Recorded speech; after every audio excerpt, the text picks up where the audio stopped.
Alors j'ai dit le débrief et puis c'est écrit le débriefing. Alors sur le chat, vous choisissez le titre que vous préférez pour l'émission de la semaine prochaine. Débrief ou débriefing. Les deux fonctionnent. Hein. C'est alors, très démocratique comme émission. Ouais. C'est... Première actualité. Alors, un drame. Un de plus, on a presque envie de dire en ce moment. Collision mortelle à Lima, c'était le 18 novembre 2022, il y a quelques jours. Un Airbus A320 au décollage. Donc vraiment, je pense qu'il avait passé la V1 là. Il allait quand même très vite. Vous avez tous vu passer les images sur les réseaux sociaux. Qui est rentré en collision avec un camion de pompiers. Alors, miraculeusement pour l'avion, il n'y a pas eu de victime. Malheureusement pour les pompiers, je crois qu'il y a eu 2 morts. Voilà, donc c'est un accident qui nous a tous interpellés parce que ça pose aussi question un petit peu sur... Il y a un peu une série noire en ce moment entre les sorties de piste, alors voilà les images à l'écran. Je crois que là, c'était juste après l'accident. Non, c'est juste avant, là. C'est avant, c'est les pompiers qui partent en intervention. Alors voilà, on voit les pompiers qui partent en intervention. Et... Alors, je ne sais pas si on a les images de la collision ou pas. En tout cas, bon, je pense qu'on les a déjà bien vus sur les réseaux sociaux. Absolument. Ouais. Donc, la 320 Neo de la lame a terminé est resté sur la piste. Il a perdu un moteur, il a pris feu. Jean-Noël, impressionnant quand même. Impressionnant. Et les incursions de piste restent des risques majeurs pour tout ce qui se passe au sol sur les aéroports, et notamment les grands aéroports et les mobiles véhicules qui se déplacent, y compris les avions. Les incursions de piste sont très surveillées et très complexes. Tu as été directeur d'aérodrome ? Oui, j'étais contrôleur également, Ouais. donc j'ai été très sensibilisé aux incursions de piste, et c'est vrai que c'est une maladie qui revient régulièrement. Et on a vu combien de fois des avions ou des véhicules qui dépassent les points d'arrêt. C'est la raison pour laquelle les peintures ont évolué, les feux de points d'arrêt ont évolué également avec des flashs, etc., qui attirent vraiment l'attention. Et ça reste un gros problème, parfois notamment sur les machines monopilotes, où les gens peuvent avoir l'œil à l'intérieur à un moment donné pour copier une clairance, par exemple, et ne pas faire attention qu'ils sont en train de passer le point d'arrêt. Il y a même des alarmes sonores qui peuvent exister sur les grands terrains et qui préviennent la tour de contrôle, puisqu'il faut quand même imaginer que tout ça fonctionne aussi parfois avec des visibilités très réduites. Donc, complexe. Ouais. Très suivi. Alors donc, c'est effectivement les incursions de piste, c'est un des thèmes principaux de la sécurité aérienne. Et il y a également des recherches qui sont faites au niveau des avionneurs pour mettre à bord des avions des systèmes qui alertent aussi les pilotes s'ils ne sont pas sur la bonne trajectoire, sur le bon taxiway, C'est vrai, mais ça touche les grands aéroports. Ouais. Donc il restera toujours une catégorie d'aéroports secondaires qui ne seront pas dotés ni de radar sol et qui fonctionnent aujourd'hui réglementairement avec des visibilités qui peuvent être réduites, ce qui n'était pas le cas vraiment à Lima, mais il y avait des travaux. Et je crois surtout que les pompiers partaient en exercice. C'était pas une intervention. Non, c'était un exercice d'intervention, je crois, pour timer, d'après ce que j'ai lu dans la presse péruvienne, pour timer en fait leur temps minimal d'intervention pour atteindre un seuil de piste qui est normalement le côté réglementaire de la chose.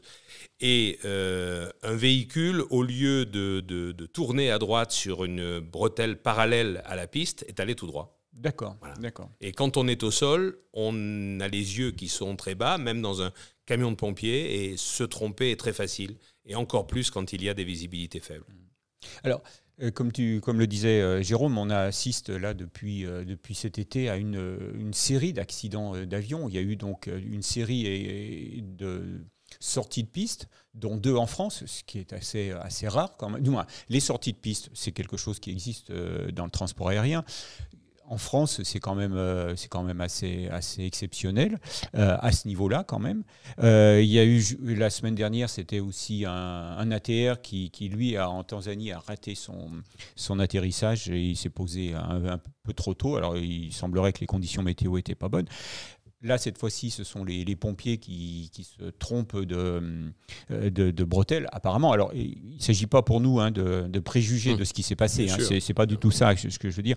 Mais tout ça pour dire que est-ce qu'on n'est pas en train de toucher du doigt un problème, les conséquences du ralentissement, voire de l'arrêt complet du transport aérien pendant quelques semaines, juste au moment du confinement en 2020, quand l'épidémie s'est déclarée, et puis après, le redémarrage lent du transport aérien. Tout est possible. Il y a toujours eu des lois des séries également. On l'a vu avec des accidents majeurs. Donc, peut-être qu'il n'y aura plus de sortie de piste ou il n'y aura plus d'accidents pendant des mois et des mois. Il y a eu des très bonnes années, il y a eu des années moins bonnes. Il n'y avait pas eu pourtant la Covid pour l'accuser.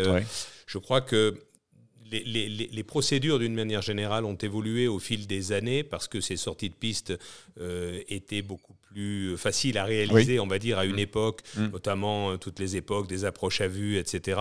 Et aujourd'hui, avec les approches stabilisées, normalement, le point de toucher des roues est au bon endroit. Tout ça est très normé, très surveillé. Mais tout est toujours possible. La chose aéronautique et la troisième dimension restent des éléments fragiles. Et humain. D'accord. Et humain, oui, c'est vrai. Oui. C'est bien de le préciser. On enchaîne avec l'actualité suivante. Alors, Emria, je ne sais pas comment on le prononce. Mria. Qu'est-ce que ça veut dire? C'est de l'ukrainien. Sans doute.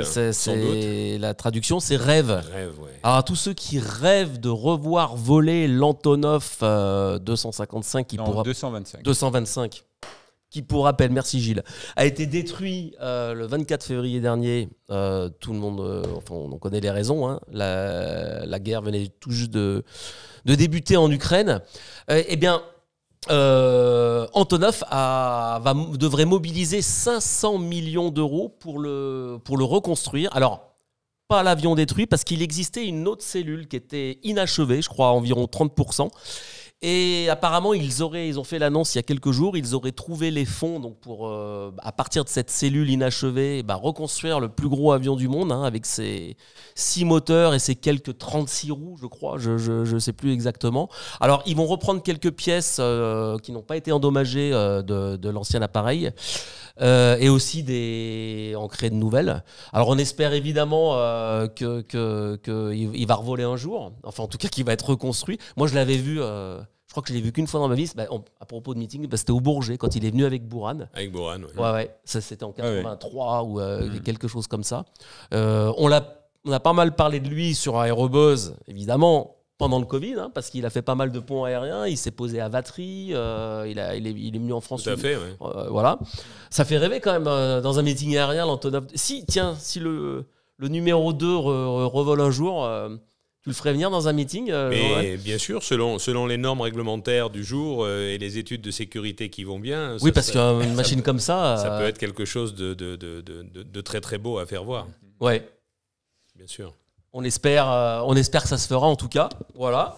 On continue dans le débrief avec... On s'envole en Chine maintenant. Voilà. Où est sorti le 9 novembre dernier des usines d'Airbus situées à Tianjin. Le premier Airbus A321. Voilà. Alors qu'est-ce que ça veut dire ça, le premier Airbus A321 construit, assemblé voilà. en Chine. En Chine, voilà. Il faut rappeler qu'il y a 4 sites d'assemblage d'Airbus. Toulouse, évidemment, Hambourg, Mobile aux États-Unis et la Chine. Alors, qu'est-ce que ça veut dire? C'est que Airbus est en train de déployer ses ailes un peu sur de nombreux continents pour au moins pour construire localement son best-seller. Tous ces sites existent déjà depuis pas mal d'années. Non, là, ce qui est à noter, c'est la montée en cadence, puisque Airbus vise quand même à l'horizon 2025 75 A320 par mois. Actuellement, juste avant le Covid, on était sur une trajectoire à 40-42. depuis le Covid, Airbus est retombé en dessous de 40 et je crois 35, quelque chose comme ça. Donc ça veut dire un gros effort pour toute la supply chain et d'où la nécessité d'avoir plusieurs sites. Et sur certains sites, il y a plusieurs lignes d'assemblage A320. Donc il y a 4 sites et il y a plusieurs lignes, effectivement. Voilà. Donc effectivement, c'est une étape qui montre que la Chine fait partie du mécano Airbus. Exactement. On peut rappeler qu'à la fin octobre 2022, la 320 totalisait 3734 commandes à honorer. Voilà, donc c'est quand même énorme. La 321, pardon. Voilà, 321, précision. Parce que juste la 320, la 320 Neo, je crois que c'est 2387 pour être précis. Donc ça fait en gros 6000 avions à fabriquer. Ça fait quand même du boulot. Hein. D'autant que le carnet de commandes se remplit en permanence. Hein. Dès qu'on Airbus enregistre plus de commandes qu'il ne peut livrer d'avions en ce moment. Et distance largement maintenant son éternel rival Boeing. Voilà, on en a parlé la semaine dernière. Bravo. Cocorico. On enchaîne avec les actus. Alors on va une petite série volée de plus en plus propre avec le SAF. Alors je rappelle ce que c'est que le SAF, Sustainable Aviation Fuel. C'est du carburant, du kérosène qui n'est pas carbone, hein, qui est fait à partir de biodéchets notamment. Alors, plusieurs choses. Là, on parle. Alors, oui, alors Martin, quelqu'un vient d'arriver. Oui. Oui. On les voit, Martin, on les voit. Alors, Eddie Bravo Fox, bonjour à tous. Merci de t'être connecté. Alors, ça serait super sympa aussi, Eddie Bravo Fox, de nous donner ton prénom. Hein. Il s'appelle Eddie. Eddie. H-E-D-I. Voilà. Bon, alors bienvenue Eddie. Je crois savoir qui c'est. Ah, très bien. Peut-être. On a des indices. Il parle sous pseudo, on va respecter son anonymat. Bonjour Eddie. Bonjour Eddie, voilà, exactement. Bonjour Eddie. Donc le SAF à bord des avions, donc on commence à en voir un petit peu, hein, parce que la réglementation européenne, je crois que c'est à partir de cette année, c'est 1% de SAF dans les réservoirs. Ça va monter petit à petit, 2% en 2025, 6% en 2030, avant de passer à la vitesse supérieure pour atteindre 32% en 2040. Mais on est déjà aujourd'hui à 34% sur la navette Airbus, on parlait d'Airbus tout à l'heure, opérée par Volotea, hein, la compagnie low cost espagnole qui a été choisie par l'avionneur européen en 2019 pour assurer les 2 vols quotidiens entre Toulouse et Hambourg. Et on parlait tout à l'heure faut pas que je tape sur la table, pardon. On parlait tout à l'heure des sites Airbus à travers le monde. Alors Volotea vole désormais avec 34% de SAF. Sur cette ligne-là. Hein. Cette ligne-là. Cette navette-là. Sur cette navette-là, exactement. Alors elle vise... alors bon, il y a aussi derrière tout ça un effet... de communication. Oui, mais là c'est un fait. C'est un fait. Et puis ça commence à devenir une réalité. C'est consistant. Voilà. Ça montre que c'est possible, que les industriels aussi montrent l'exemple. 34% de SAF, c'est pas rien. Alors, ce qu'il faut voir aussi, c'est que tu dis les industriels montrent l'exemple. Par exemple, tous les vols de convoyage, les livraisons d'avions sont faites avec une partie de SAF. Il y a beaucoup de vols chez Airbus qui sont faits avec du carburant durable. C'est vrai chez Boeing, c'est vrai chez la plupart des constructeurs et même au niveau des hélicoptères où les essais sont faits avec du SAF. Ces industriels montrent l'exemple. Les compagnies qui sont derrière sont également montrent des promesses, tout simplement parce qu'il faut encourager les alors on ne dit plus les pétroliers, on dit les énergéticiens. Il faut encourager les énergéticiens à investir dans des raffineries qui vont faire du SAF. Alors, il y a un autre exemple aussi. Hein, alors, il y a un autre exemple, tout à fait. Toujours une navette d'entreprise. Plus proche d'Aérobuzz, là, entre Lyon, justement. Géographiquement. Voilà. Précision. C'est la navette aérienne de Volvo. qui est opéré par la compagnie aérienne suédoise BRA. Alors, c'est Braten Regional Airlines, pour être précis. Et donc, la navette ATR, alors là, c'est 50% de SAF dans les réservoirs. Entre Göteborg en Suède et Lyon-Saint-Exupéry, elle a décidé d'incorporer donc la moitié en SAF sur cet avion. Faut à noter que c'est le maximum autorisé par la certification de l'appareil. Pour l'instant. Des moteurs. Voilà. Alors, ce qu'il faut, tout ça, c'est pour expliquer aussi que Volvo a racheté il y a de nombreuses années Renault Véhicule Industriel, qui avant s'appelait Berlier, dont les Lyonnais se souviennent et sont surtout très, très fiers. Alors, ce que j'ai appris hier au soir, parce que mon voisin travaille chez RVI et a utilisé donc cette navette. Cette navette, en fait, c'est un vol régulier dans lequel Volvo réserve 40 places tous les jours. Voilà. Donc ça veut dire que dans ce vol, il y a aussi des passagers qui, sans le savoir, vont voler avec du SAF. Voilà. Donc, 50%. Alors, pour répondre à la question de Raconvins, c'est ça ? Raconvins. Bonjour Raconvins. Les compagnies disent que ça coûte à peu près 3 à 4 fois plus cher. Le litre de SAF par rapport au kérosène. Voilà, donc effectivement, pour le moment, c'est plus cher. On n'en produit pas aussi assez. Enfin, en tout cas, aujourd'hui, je crois que c'est environ 125 millions de litres production mondiale. L'objectif est d'atteindre 5 milliards en 2025. Pour atteindre la neutralité carbone en 2050, il en faudra près de 450 milliards. Donc, comme disait Gilles, voilà. Il faut que la production suive. Au-delà de ces chiffres gigantesques, actuellement, la production de SAF, c'est 0,1% des besoins. 0,1%. À relativiser. Donc, on peut quand même saluer les initiatives de Volotea, Airbus, Volvo et BRA. Ça va monter en puissance. Ça va monter en puissance. Et donc, tiens, je vois que Philippe Chotaille, tu le connais, Philippe Chotaille, non ? Un petit peu. Voilà, il nous rejoint là. Salut Philippe. Alors, quel est ce pseudo, Philippe Chotaille ? Qui se cache derrière ? Salut Philippe. Bonjour Philippe. Alors Philippe, merci d'être là. Tu avais une question ? Non, pas tout de suite. Hein. Voilà. Donc, il a surtout beaucoup de réponses aux questions, je pense. Ouais, exactement. Ouais, si je ne sais pas répondre, je lui demanderai. Voilà.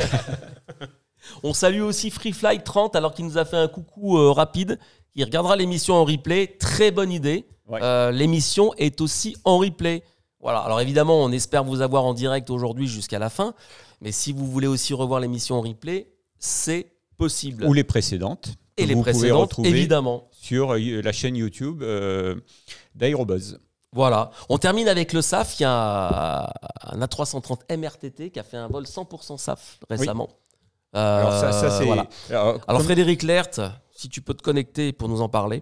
Alors comme tu le disais tout à l'heure, les avions aujourd'hui et les moteurs sont certifiés pour les plus récents à 50%, un maximum. 100%, c'était un MRTT de la Royal Air Force. Et c'était un vol d'essai. Mais un vol d'essai quand même qui a duré 90 minutes et qui était une vraie mission de ravitaillement. Donc tout ça, encourageant. Tout ça est encourageant. Ça veut dire qu'on va dans le bon sens, que on est en train de démontrer que tout le monde est prêt, hein, tous les opérateurs, civils ou militaires, sont prêts. Il ne manque plus que le carburant à un prix raisonnable. Il faut faire confiance à la technologie et aux gens qui veulent aller de l'avant. D'accord. Okay. Alors on salue Didier qui nous dit super format, merci Didier, reste avec nous jusqu'à la fin. Alors Philippe nous dit qu'il est à Salon où il se prépare quelque chose pour le printemps prochain. Il n'y aurait pas un anniversaire le printemps prochain à Salon, non ? Une cérémonie. Il y a quoi à Salon ? Il y a les calissons. Je ne sais pas, on va demander à Philippe Chotaille peut-être. Tu nous en dis un peu plus Philippe ? Voilà, ouais. Est-ce que tu as trouvé le chiffre mystère Philippe ? C'était 001. Voilà, donc tu peux aussi Tu ne lis pas le chat en revanche, s'il te plaît. Alors on va répondre à sa place. Alors à Salon ah oui, bah ouais, on peut le dire alors, voilà. Il y a 70 ans de la PAF nous dit Small 54. Voilà. C'est le meeting de la FOSA et à l'occasion. Alors la FOSA.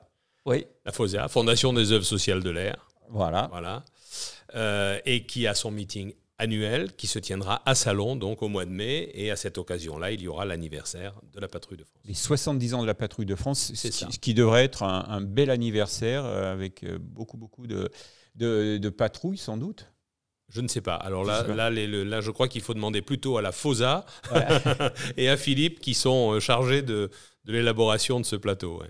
Salut Pascal. Salut Pascal. D'Ozélis qui vient d'arriver. Si, alors, tu as raté le chiffre mystère, Pascal, c'est 001. Tu vas pas le faire à chaque fois que quelqu'un arrive quand même. C'est surtout qu'il y avait 1 million à gagner aujourd'hui. Voilà, c'est ça. Ouais. Il y avait un vol en Concorde à gagner. Bon. Donc là, on aura l'occasion de reparler de ce meeting aérien des 70 ans de la patrouille de France. Et qui sait, on ira peut-être faire une émission en direct de Jumpseat, pourquoi pas? Ah oui, ça serait formidable. Tout est possible. Voilà, Philippe va en parler aujourd'hui même à Salon de Provence. Voilà. Le message est passé. On continue. Alors après le SAF, on reste dans le vol propre et prometteur avec l'éco-caravane d'Ampère qui a fait son premier vol avant-hier, je crois. Je suis peut-être C'était dans le week-end, je crois aussi.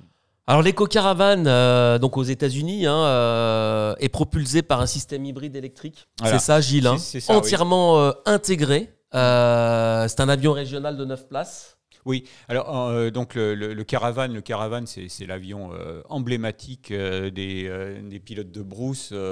C'est l'avion notamment de Aviation sans frontières. Tout à fait. C'est l'avion qui va partout. C'est une bête de somme. C'est le best-seller de Cessna. Camion. C'est un camion, voilà. Je crois que c'est bien résumé, c'est le camion. On y met tout dedans. Ouais. Et ce qui est intéressant avec ce système hybride, c'est que c'est un avion qui va être qui va dans le sens de la décarbonation, puisqu'il va pouvoir être alimenté. Du moins, il y a un système thermique, d'un moteur thermique qui alimente des moteurs électriques. Dans un premier temps, cet avion va fonctionner avec du kérosène, mais le but, c'est quand même d'arriver à le faire fonctionner avec du SAF. Et à ce moment-là, il y aura zéro émission de CO2. Mais surtout, donc, en choisissant le système hybride, qui permet de recharger les batteries en vol, on ne réduit pas les performances de l'avion. C'est-à-dire que l'avion pourra toujours transporter 8 passagers plus le pilote, et puis pourra toujours avoir une distance de franchissement de l'ordre de 1000 nautiques, 1600 km en gros, il est en tout point identique au Caravane qui fonctionne avec une turbine Pratt & Whitney. Donc ça va dans le bon sens, et c'est le premier avion hybride de cette taille à voler. Et là, on parle d'un avion qui serait disponible sur le marché. Je crois qu'on parle d'une certification 2024. Ça va arriver très très vite. Et là, il y a déjà beaucoup de gens d'opérateurs qui sont sur les rangs. On a vu il y a 15 jours Air France Industrie dire on prend en charge tout le support client. Donc ça, c'est quand même un gage de sérieux de la part pour le projet. Et puis, il y a un investisseur qui a pris 25 avions plus 25 options, qui va faire un peu ce que fait le travail de Green Aerolease avec les pipistrelles, c'est-à-dire qu'il va mettre en location longue durée ces avions-là. Et on voit avec le pipistrelle, ça a permis à cet avion de rentrer très très vite sur le marché, plus vite que ne peut en produire d'ailleurs le constructeur, mais c'est la solution. Donc là, encore un exemple de la ciel décarboné, de la transition énergétique. Oui. Je crois qu'il faut faire confiance aux industriels, aux chercheurs, et il faut laisser cette période de transition. C'est une transition. Le mot veut bien dire ce qu'il veut dire. Ça ne peut pas être du jour au lendemain, donc il faut l'accepter. Si effectivement ça doit être du jour au lendemain, à ce moment-là, il faut tout arrêter tout de suite. Mais la transition va nous amener certainement vers des solutions vertueuses. Un meeting aérien avec une patrouille... D'ailleurs, il y en a une il n'y a pas très longtemps qui a volé, une patrouille toute électrique. On aura l'occasion d'en reparler, effectivement, dans le cadre justement de l'empreinte de gaz à effet de serre peuvent représenter les meetings. Mais c'est vrai qu'il est intéressant. D'abord, il y a deux catégories de machines dans les meetings. Il y a les avions de collection qui, eux, ne pourront jamais passer au SAF. Bien sûr. Et puis, il y a une autre catégorie qui sont les avions militaires, les avions d'État, Et là, c'est vrai qu'il est intéressant et il serait intéressant d'avancer sur le sujet avec la partie militaire, de manière à ce que la signature, que l'empreinte soit vraiment diminuée, puisqu'on s'aperçoit que ça n'est quand même pas négligeable. Même si ça n'est pas extraordinaire, ça n'est quand même pas négligeable. Et ça vaut la peine d'essayer de tirer les choses vers le haut. On reviendra évidemment sur tous ces sujets dans les prochains Jump Seat. On termine le débrief avec un clin d'œil à Thomas Pesquet qui était dans l'émission il y a quelques semaines. Pourquoi ? Eh bien, il y a quelques jours, le 16 novembre, a enfin décollé la mission Artemis 1 et sa capsule Orion inhabitée qui est en train de graviter là, autour de la Lune en ce moment, à 180 km, voilà, je crois. Ils sont passés même à 100 km de la surface. 100 km même. Et ils refont la mission d'Apollo 8. Oui, exactement. C'est Apollo 8. Et la NASA a programmé les mêmes clichés qu'Apollo 8. Donc ça, c'est sympa aussi. Ouais. Puis alors là, aujourd'hui, les photos, c'est incroyable. C'est sûr que... Le jour où les premiers astronautes hommes et femmes vont se poser sur la Lune, ça va être un festival au niveau image, ça va être splendide. Là. On peut faire confiance à la NASA pour nous faire un show extraordinaire. Là. On peut faire confiance aussi peut-être à Thomas Pesquet qui ira peut-être sur la Lune, lui qui a fait tellement de belles photos depuis la station ISS. Alors on a un extrait où il en parle. Oui, tout à fait. On va l'écouter, Thomas Pesquet. Aujourd'hui, on est proche d'un retour vers la Lune. Alors, ce qu'on a fait dans les années 70, c'était super, et c'était évidemment techniquement hyper difficile avec les moyens de l'époque. Aujourd'hui, on a plus de technologie, mais on a beaucoup moins de budget. Puis, quelque part, aujourd'hui, on accepte un peu moins de prendre des risques. Mais malgré tout ça, on y arrive. On est vraiment à 2 pas de commencer la phase opérationnelle du programme Artemis. Premier vol inhabité, premier vol habité, mais sans se poser sur la Lune. Et ensuite, c'est parti. On va au rythme d'une mission par an se poser sur la Lune. L'ESA, l'Agence spatiale européenne, donc mon employeur au nom de l'Europe, fait partie de ce programme-là et fait partie de manière intégrale. En fait, on fournit le module de service donc qui assure la propulsion, le contrôle d'attitude et la fourniture par exemple en gaz, en oxygène pour l'équipage, enfin toutes les servitudes, l'énergie électrique notamment, les batteries, les panneaux solaires de la capsule Orion qui ramènera les astronautes donc internationaux vers la Lune. Donc ça c'est super. Voilà, c'est très intéressant. Merci de nouveau à Thomas Pesquet qui était dans l'émission il y a quelques semaines. On en profite pour saluer Fabrice aussi. Fabrice Morland, c'est lui qui avait réalisé cette interview. Donc évidemment, là aussi, ce sont des sujets qui nous font rêver et on reviendra dessus très bientôt. Allez, on passe tout de suite des questions sur le débrief. Jean-Noël, la Lune, ça te fait rêver, toi ? Ah oui, bien sûr. Je me rappelle bien où j'étais en 1969 pour regarder ça. Ah mais tu étais né, toi. Oui, déjà. Toi aussi. Hein. déjà. Merci à tous de nous avoir suivis. On se retrouve très bientôt sur le Jump Seat, sur Twitch. Alors n'oubliez pas d'activer la petite cloche sur le compte Twitch pour être averti des prochaines émissions et pour nous suivre en direct. À bientôt.